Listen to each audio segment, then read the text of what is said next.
Karibu kwenye habari za ulimwengu. Mvutano barani Asia umeongezeka baada ya China kufanya mazoezi makubwa ya kijeshi karibu na eneo la Taiwan, hatua inayotafsiriwa kama ujumbe wa wazi wa nguvu kwa Marekani na washirika wake katika ukanda wa Pacific.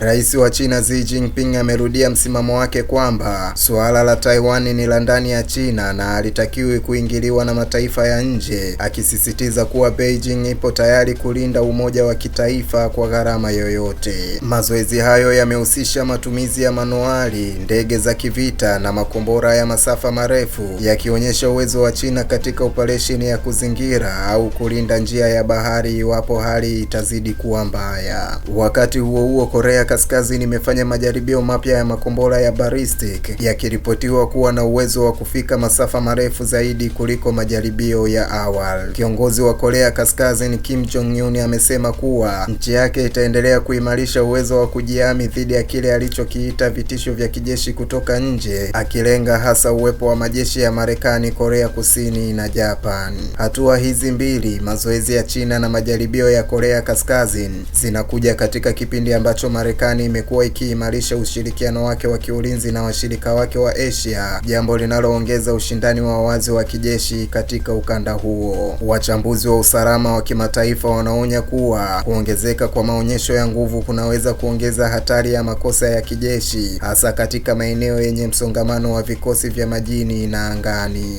Zaidi ya masuala ya kijeshi, mvutano huu unaathiri pia biashara za kimataifa, hasa katika njia za usafirishaji wa bidhaa kupitia bahari ya China Kusini, ambazo ni muhimu kwa uchumi wa dunia. Swali lililobaki ni hili: je, Asia inakaribia kuingia katika enzi mpya ya mashindano ya kimkakati ya kijeshi kati ya mataifa makubwa, au hatua hizi ni sehemu ya mkakati wa kuzuia mgogoro mkubwa zaidi? Mimi ni Isaac Samuel na hii ni Vision TV.